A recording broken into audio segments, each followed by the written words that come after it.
रामकृष्ण हरी मंडळी, स्वागत आहे तुमचं माझ्या एका नवीन व्हिडिओमध्ये. तर आज आहे जया एकादशी. तर मी तुम्हाला जया एकादशीची कथा सांगणार आहे. ही कथा ऐकल्यामुळे आपलं दुःख, दारिद्र्य, गरिबी दूर होते. तसेच आपल्याला भगवान विष्णूंचा, माता लक्ष्मीचा आशीर्वाद देखील प्राप्त होतो. त्यामुळे व्हिडिओ स्किप न करता शेवटपर्यंत जरूर बघा. चॅनलमध्ये नवीन असाल तर चॅनल लाईक करा आणि सबस्क्राईब देखील करा. कमेंटमध्ये जय हरी पांडुरंग किंवा रामकृष्ण हरी किंवा ओम महालक्ष्मी नमः लिहायला विसरू नका, जेणेकरून आपल्याला देखील भगवान विष्णू आणि माता लक्ष्मीचा आशीर्वाद नक्कीच प्राप्त होईल. हिंदू दिनदर्शिकेनुसार माघ महिन्यातील शुक्ल पक्षातील एकादशी तिथीला जया एकादशीचा उपवास केला जातो. या दिवशी विधीनुसार भगवान विष्णूंची पूजा केली जाते. एकादशीच्या व्रताच्या दिवशी व्रतकथा अवश्य पठण करावे किंवा ऐकावी. यामुळे आपल्याला व्रताचं पुण्यफळ हे प्राप्त होत असतं. एकदा अर्जुनाने भगवान श्रीकृष्णांना विचारले, हे देवा, आता कृपया मला सविस्तर सांगा की माघ महिन्याच्या शुक्ल पक्षातील एकादशीचे महत्त्व काय आहे? माघ शुक्ल पक्षातील एकादशीला कोणत्या देवतेची पूजा करावी आणि या एकादशी व्रताची कथा काय आहे? असे केल्याने काय फळ मिळते, लवकर सांगा. भगवान श्रीकृष्ण म्हणतात, हे अर्जुना, माघ महिन्यातील शुक्ल पक्षातील एकादशीला जया एकादशी म्हणतात. या दिवशी उपवास केल्याने भूत, पिशाच इत्यादींच्या योनीतून मुक्ती मिळते. या दिवशी व्रत पाळावे. आता मी तुम्हाला जया एकादशीच्या व्रताची कथा सांगतो. एकेकाळी नंदनच्या जंगलात उत्सवाचे आयोजन केले जात होते.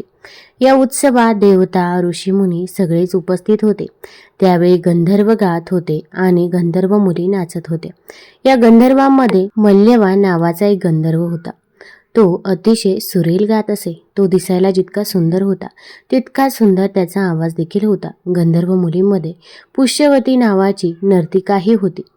पुष्पावती नावाची एक गंधर्व मुलगी मल्यवान नावाच्या गंधर्वाला पाहून त्याच्यावर मोहित झाली आणि तिने आपल्या हावभावांनी त्याला आकर्षित करण्याचा प्रयत्न केला. मल्यवानही त्या पुष्पावतीशी संलग्न झाला आणि आपल्या गायनाची लय विसरला. त्यामुळे संगीताची लय तुटली आणि संगीताचा सगळा आनंद बिघडला.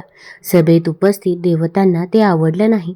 मल्यवानच्या या कृत्याने भगवान इंद्र चिडतात आणि त्याला स्वर्गापासून वंचित राहण्याचा शाप देतात आणि मृत्यूच्या जगात पिशाचसारखे जीवन उपभोगते. कारण तू संगीतासारख्या पवित्र साधनेचाच नव्हे तर सभेत उपस्थित असलेल्या शिक्षकांचाही अपमान केला आहेस. भगवान इंद्राच्या शापाच्या प्रभावाखाली ते दोघेही हिमालय पर्वताच्या जंगलात पृथ्वीवर पिशाच्य जीवन जगू लागले. दोघांनी हिमालयातील एका झाडावर आश्रय घेतला. त्यांचे जीवन खूप कठीण होते. त्या वर्षी माघ शुक्ल एकादशीला दोघांनीही भोजन केले नाही.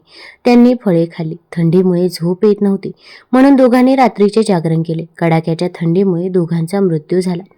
पुष्यवती आणि मल्यवान यांनी नकळत जया एकादशीचे व्रत केले होते. भगवान विष्णूंची नजर त्या दोघांवर पडताच त्यांनी दोघांनाही प्रेत योनीतून मुक्त केले. जया एकादशी व्रताच्या प्रभावामुळे दोघेही पूर्वीपेक्षा अधिक सुंदर झाले आणि पुन्हा स्वर्गात पोहोचले. पुष्यवती आणि मल्यवान यांना पाहून इंद्रदेव आश्चर्यचकित झाले. तेव्हा दोघांनी देवराज इंद्राला जया एकादशी व्रताचे महत्त्व आणि भगवान विष्णूंचा महिमा सांगितला.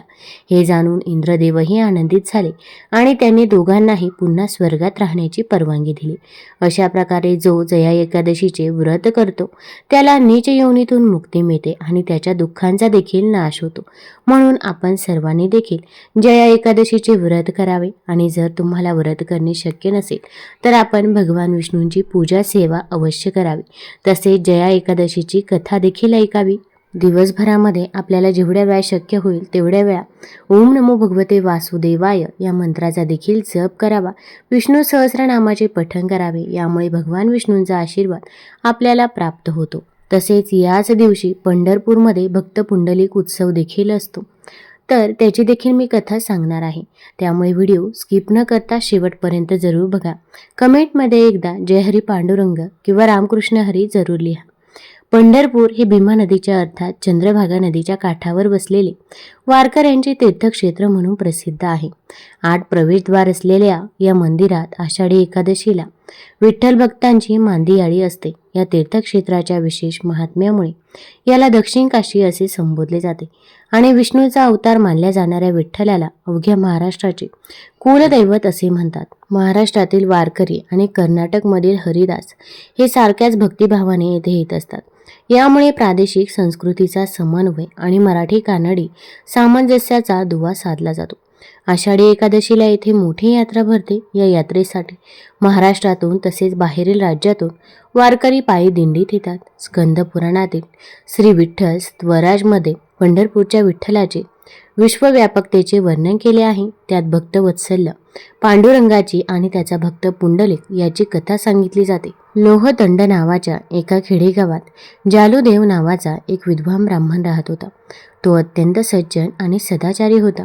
जेवढा धार्मिक होता तेवढाच सात्विक होता. मात्र त्याचा पुत्र पुंडलिक या सर्व गोष्टींना अपवाद होता. तो आई वडिलांचा ऐकत नसे, थोरा मोठ्यांना मान देत नसे, मन मानेल तसे वागत असे, तसेच वाईट मुलांच्या संगतीत राहत असायचा.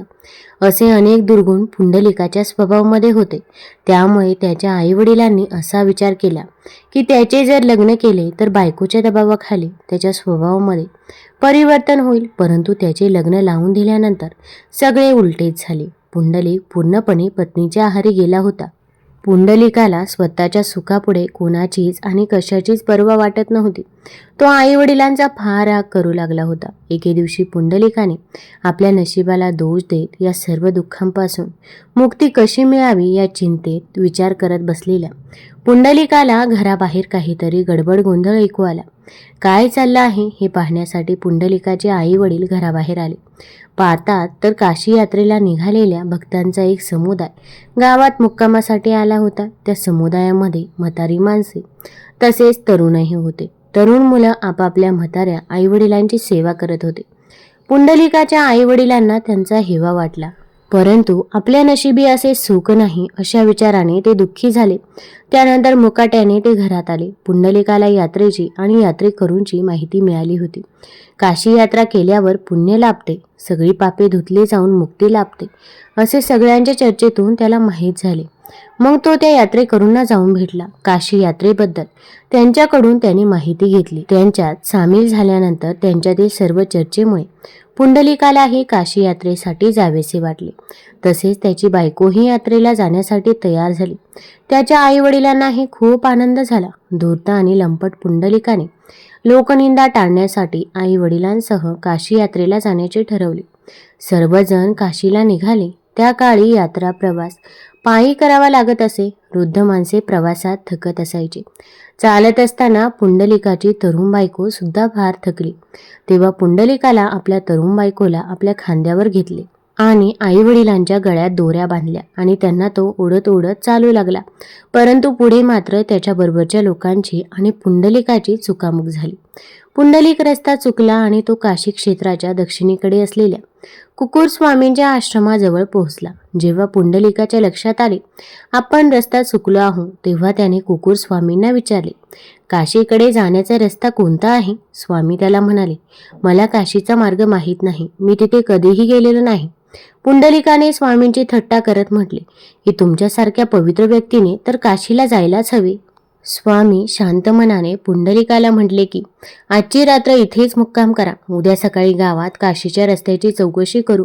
पुंडलिकाने त्याची पत्नी आणि आई वडिलांसोबत आश्रमातच मुक्काम करण्याचे ठरवले. झोपेत असताना पुंडलिकाला रात्रीच्या वेळी कसल्याशा आवाजाने जाग आली. तो बाहेर येऊन पाहू लागला तर आश्रमात 3 महिला पाणी शिंपडून आश्रमाची स्वच्छता करत होत्या. कुतूहलापोटी पुंडलिक त्यांच्या जवळ गेला आणि त्यांची चौकशी करू लागला. तेव्हा त्यातील एकीने सांगितले की मी गंगा, ही यमुना आणि ती सरस्वती, आम्ही तिघे कुकुर स्वामींच्या आश्रमाची स्वच्छता करण्यासाठी आलो आहोत. त्यांचे उत्तर ऐकून पुंडलिकाला आश्चर्य वाटले की कुकुर स्वामींनी साधी काशी यात्रा सुद्धा केली नाही आणि अशा व्यक्तीच्या आश्रमासाठी या महान नद्या स्वच्छता करण्यासाठी आल्या आहेत. पुंडलिकाने आपली शंका त्यांच्याजवळ बोलून दाखवली. त्यावर त्या 3 महिलांनी पुंडलिकाला सांगितले की धार्मिकता, अध्यात्म आणि भक्ती ही पवित्र ठिकाणी भेट देण्यावर किंवा खर्चिक रीतिरिवाजांवर अवलंबून नसून केवळ उत्तम कर्म करण्यावर अवलंबून असते. पुढे त्यांनी सांगितले की कुकुर स्वामींनी मन लावून आपल्या आईवडिलांची सेवा केली आहे आणि दुसरीकडे आपलं संपूर्ण आयुष्य समाजासाठी समर्पित केलेला आहे. अशा प्रकारे कुकुरस्वामींनी मोक्ष मिळवण्यासाठी भरपूर पुण्य जमा केलं आहे आणि आम्हाला त्यांची सेवा करण्यासाठी पृथ्वीवर खाली आणलं आहे. नद्यांचे हे बोलणे ऐकून पुंडलिक भानावर आला. आई वडिलांच्या गळ्यात दोरी बांधून त्यांना ओढत ओढत आपण त्यांना इथपर्यंत आणलं. हे दृश्य त्याच्या डोळ्यात तरळलं. आपल्या उन्मत्त स्वभावामुळे आपण त्यांचे काय काय हाल केले ते आठवून त्याला दुःखाने रडू कोसळले. आपल्या जन्मदात्यांशी आपण कसे वागलो आणि आता आपण पुण्य कमवण्यासाठी काशीला निघालो आहोत या विचाराने त्याला स्वतःचाच खूप राग आला.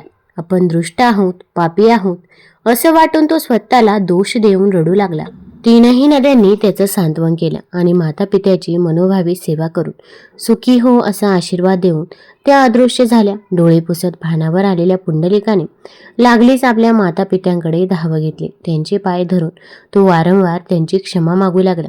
पुंडलिकाचे वृद्ध माता पिता त्यांच्यातील हे परिवर्तन पाहून भांबावून गेले. दुसऱ्या दिवशी सर्वांनी उठून कुकरस्वामींचा आशीर्वाद घेतला आणि ते काशीकडे निघाले. आता माता पित्यांसाठी पुंडलिकाने प्रवासात बैलगाडीची व्यवस्था केली होती. पुंडलिकामध्ये आता बदल झाला होता. राक्षस वृत्तीतून त्याच्यामध्ये देवत्व आले होते. तेव्हापासून पुंडलिक निश्चिम मातृपितृ भक्त बनला होता. त्याने आपल्या माता पित्यांना काशी यात्रा घडवली होती. त्यानंतर पंढरपुरास आणले. आता नित्यनियमाने पुंडलिक माता पित्याच्या सेवेत मग्न राहत असे. वृद्ध माता पित्यांची सेवा ही त्याच्यासाठी भगवंत भक्ती बनली होती. भगवान श्री विष्णू पुंडलिकाच्या या भक्तीने प्रसन्न झाले होते. त्याच्या सेवावृत्तीची आणि भक्तिभावाची परीक्षा घ्यावी, तसेच त्याला आशीर्वाद देऊन त्याचे कल्याण करावे या विचाराने भगवंत पंढरीत आले होते. थेट येऊन पुंडलिकाच्या घराच्या दारात उभे राहिले. आल्यानंतर भगवंत म्हणाले, हे पुंडलिका, मी आलो आहे, इकडे ये, मला घरात घे. मी तुझ्या निश्चिम भक्तीने प्रसन्न झालो आहे. पुंडलिक खरोखरच आपल्या आई वडिलांच्या सेवा करण्यात गुंग झाला होता. साक्षात परब्रह्म पांडुरंग पुंडलिकाची वाट बघत दारात उभे होते.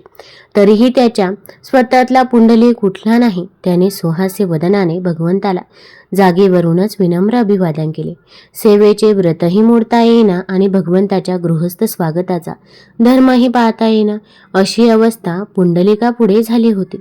पुंडलिकापुढे मोठे धर्म संकट उभे राहिले. तेव्हा त्याला जवळच पडलेली एक वीट दिसली. ती त्याने दाराबाहेर फेकली आणि ही सेवा पूर्ण होईपर्यंत भगवंताला त्या विटेवर उभा राहण्याची विनंती केली.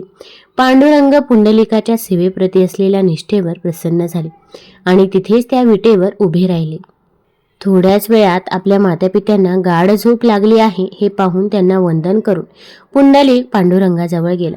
पांडुरंगाला मनोभावे वंदन करून दारात तिष्ठ ठेवल्याबद्दल क्षमा मागितली. त्यावर पांडुरंग त्याला म्हणाले, पुंडलिका, तू खरा भक्त आहेस. तुझ्या या परम समर्पित भावनेने आणि भक्तीने मी तुझ्यावर प्रसन्न झालो आहे.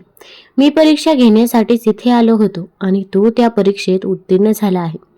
तुला पाहिजे तो तू मला वर माग. त्यावर पुंडलिकाच्या डोळ्यात आनंदाने अश्रू आले.